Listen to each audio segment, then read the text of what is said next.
एक घना और शांत जंगल था जहां पेड़ों की हरियाली और पक्षियों की चहचहाहट से माहौल गूंजता रहता था।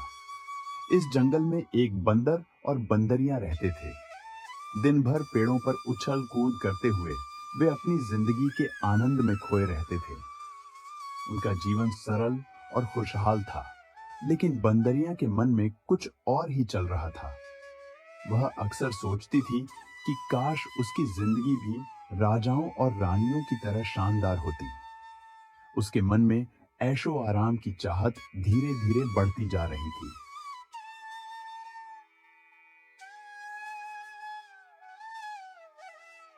एक दिन जब बंदर और बंदरियां एक ऊंची टहनी पर बैठे थे, अचानक जंगल के रास्ते से राजा की शाही सवारी गुजर रही थी।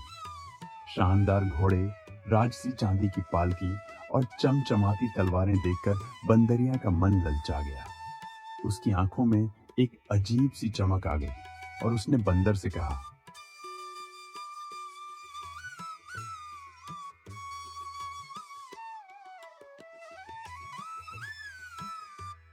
काश मेरी शादी किसी राजा से होती तो मैं भी ऐसे ही ऐशो आराम में रहती। यह बात सुनकर बंदर का दिल टूट गया। वह कड़वी आवाज में बोला, क्या तुम कभी बंदरिया की शादी इंसान से होते हुए देखी है? क्या कोई इंसान हमें पत्नी बना सकता है? हम जानवर हैं और हमारी जिंदगी यहीं इस जंगल में है। बंदरिया ने बंदर की बात को अनसुना कर दिया और जिद्दी स्वभाव में बोली, तुम मेरे लिए इतना भी नहीं कर सकते। इस जंगल का राजा बन सकते हो, कम से कम तुम्हारे पास ताकत है, बुद्धि है, फिर क्यों नहीं? तुम्हारा दिमाग खराब हो गया है। अगर शेर को यह पता चला तो वह हमें खा जाएगा। जंगल का राजा शेर ही होता है। बंदरिया ने बंदर की चिंता को नजरअंदाज करते हुए एक तरकीब सुझाई। मेरे पास एक योजना है। अगर तुम राजमहल जाकर राजा का मुकुट चुरा लाओ तो हम दोनों जंगल के राजा रानी बन सकते हैं। शेर को क्या पता चलेगा, वह तो बस डराने के लिए है। बंदर को यह आइडिया अजीब सा लगा, लेकिन बंदरिया की आंखों में एक सपना था जो उसे एक नई राह पर ले गया। उसने रात को राजमहल जाने का फैसला किया। वह चुपचाप राजमहल पहुंचा और राजा का मुकुट चुरा लाया। अगली सुबह बंदरिया ने बंदर को वह मुकुट पहनाया और वह खुद को एक राजा जैसा महसूस करने लगा। लेकिन इधर राजमहल में अफरा तफरी मच गई। राजा के सैनिक मुकुट को ढूंढते हुए जंगल में आए और सभी जानवर बंदर के पास जमा हो गए। बंदर एक चट्टान पर चढ़कर अकड़ते हुए घोषणा करने लगा, सुनो, अब से मैं जंगल का राजा हूं। शेर अब हमारी प्रजा है। जो मेरे आदेशों का पालन नहीं करेगा उसे मेरे सैनिक मार डालेंगे। सभी जानवर हैरान थे, लेकिन बंदर के मुकुट को देखकर उन्हें लगा कि शायद यह सच है।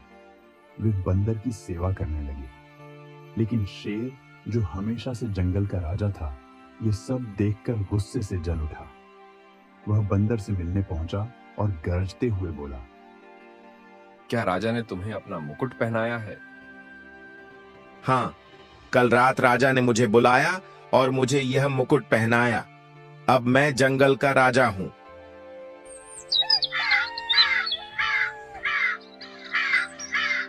इसी बीच जंगल के दूसरे कोने में एक चीता और लोमड़ी भी इस सब पर नजर रखे हुए थे। चीता, जो अपने फुर्तीलेपन के लिए मशहूर था, लोमड़ी से बोला, कुछ दिनों बाद एक आदमी जंगल के रास्ते से गाड़ी में गुजर रहा था और उसने देखा कि बंदर एक मुकुट पहने हुए बैठा है और सभी जानवर उसके आगे सिर झुका रहे हैं। आदमी ने यह सूचना राजा को दी और राजा ने सैनिक भेजकर बंदर और बंदरिया को पकड़वाया।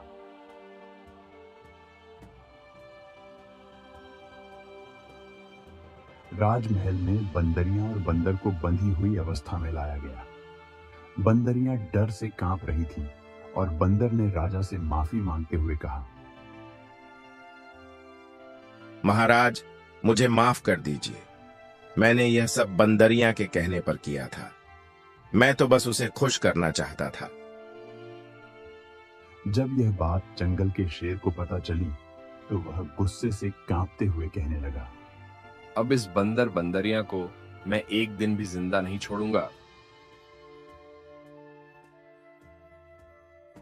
एक महीने बाद बंदर और बंदरिया को राजा के सामने पेश किया गया। राजा ने शेर को संदेश भेजा कि इन दोनों को मारा न जाए, लेकिन बाकी सजा शेर को तय करने का अधिकार दिया। तुम दोनों अब पूरे जंगल के खाने का ध्यान रखोगे। अगर कोई जानवर भूखा रहा तो तुम्हारी खैर नहीं। अब जंगल में सभी जानवरों के बीच बंदर और बंदरिया का मजाक उड़ाया जाता था। हर कोई उन्हें एक दिन का महाराज कहकर हंसता था। बंदरिया ने अपनी गलती का एहसास किया और बंदर से माफी मांगी। मुझे माफ कर दो, मैंने तुम्हें गलत राह पर धकेल दिया। हमें अपनी असल जिंदगी में खुश रहना चाहिए था। कोई बात नहीं, अब हम साथ हैं और यही मायने रखता है। इसी बीच जंगल के पक्षियों ने भी इस घटना को देखा था। तोता, जो अपनी बातूनी प्रवृत्ति के लिए मशहूर था, बोला,